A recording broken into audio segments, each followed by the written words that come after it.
ಕೇಂದ್ರ ಶಿಕ್ಷಣ ಸಚಿವರಾಗಿ ಪ್ರಹ್ಲಾದ್ ಜೋಶಿ ನೇಮಕ. ವಿಪಕ್ಷ ನಾಯಕ ರಾಹುಲ್ ಗಾಂಧಿ ತೀವ್ರ ಟೀಕೆ. ಅತ್ಯಾಚಾರಿಗಳನ್ನ ಸಮರ್ಥಿಸಿಕೊಂಡ ವ್ಯಕ್ತಿಯ ಮೇಲೆ ಬಿಜೆಪಿ ವಿಶ್ವಾಸವಿಟ್ಟಿದೆ ಎಂದು ಆರೋಪ. ಎಫ್ಐಆರ್ ಹಿಂಪಡೆಯುವ ಭರವಸೆ ಈಡೇರಿಸಿದ ಸರ್ಕಾರ. ದೇಶವ್ಯಾಪಿ ಹೋರಾಟಕ್ಕೆ ಮತ್ತೆ ಸಜ್ಜಾದ ಕಾಕ್ರೋಚ್ ಜನತಾ ಪಾರ್ಟಿ. ಸುಪ್ರೀಂ ಆದೇಶ ದುರುಪಯೋಗದ ಭೀತಿ.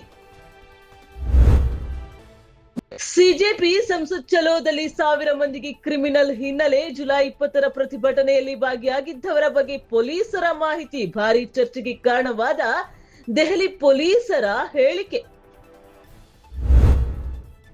ಗೃಹ ಜ್ಯೋತಿ ಫಲಾನುಭವಿಗಳಿಗೆ ಗುಡ್ ನ್ಯೂಸ್. ದಾಖಲೆ ಪರಿಶೀಲನೆಗೆ ಜುಲೈ 31 ಕೊನೆಯ ದಿನಾಂಕವಲ್ಲ, ಆಗಸ್ಟ್ ಪೂರ್ತಿ ಪರಿಶೀಲನೆಗೆ ಅವಕಾಶ ಎಂದ ಬೆಸ್ಕಾಂ.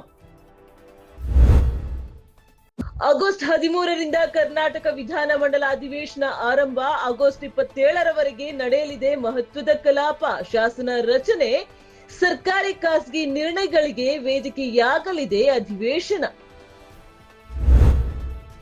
ಸಾರ್ವಜನಿಕ ಸಂಚಾರಕ್ಕೆ ಅಡ್ಡಿಯಾಗುವ ವಿದ್ಯುತ್ ಅಡೆತಡೆಗಳಿಗೆ ಬ್ರೇಕ್. ಫುಟ್ಪಾತ್ಗಳಲ್ಲಿನ ಬೆಸ್ಕಾಂ ಕಂಬ, ಟ್ರಾನ್ಸ್ಫಾರ್ಮರ್ ತೆರವಿಗೆ ಆದೇಶ. ಸಚಿವ ಕೃಷ್ಣ ಬೈರೇಗೌಡರಿಂದ ಬೆಸ್ಕಾಂ ಅಧಿಕಾರಿಗಳಿಗೆ ಖಡಕ್ ಸೂಚನೆ. ಮೀಸಲಾತಿ ಬಗ್ಗೆ ಅವಹೇಳನಕಾರಿ ಹೇಳಿಕೆ ಆರೋಪ. ನಿರೂಪಕ ಅರುಣ್ ಬಡಿಗೇರ್ ವಿರುದ್ಧ ಪೊಲೀಸ್ ದೂರು. ನೆಲಮಂಗಲ ಠಾಣೆಯಲ್ಲಿ ಎನ್ಸಿಆರ್ ದಾಖಲು. ಇರಾಕ್ನಲ್ಲಿನ ಇರಾನ್ ಬೆಂಬಲಿತ ಮಿಲಿಷಿಯಾ ನೆಲೆಗಳ ಮೇಲೆ ವಾಯುದಾಳಿ. ಅಮೆರಿಕ ಸೌದಿ ಸೇನೆಗಳಿಂದ ಜಂಟಿ ಕಾರ್ಯಾಚರಣೆ. ಇರಾನಿ ಕ್ಷಿಪಣಿಗಳಿಗೆ ತಿರುಗೇಟು. ಮಧ್ಯಪ್ರಾಚ್ಯದಲ್ಲಿ ಹೆಚ್ಚಿದ ಉದ್ವಿಗ್ನತೆ.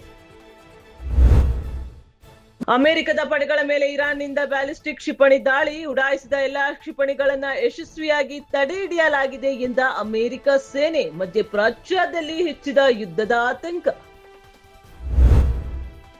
ಶ್ರೀಲಂಕಾದಲ್ಲಿ ಮ್ಯಾಚ್ ಫಿಕ್ಸಿಂಗ್ ಆರೋಪ. ಮಂಜೋತ್ ಕಾರ್ಲಾಗೆ ಜಾಮೀನು ನಿರಾಕರಣೆ. ಆರೋಗ್ಯದ ಕಾರಣ ನೀಡಿದ ಅರ್ಜಿ ತಿರಸ್ಕಾರ. ಪ್ರಕರಣದಲ್ಲಿ ಮತ್ತಷ್ಟು ಸಂಕಷ್ಟ.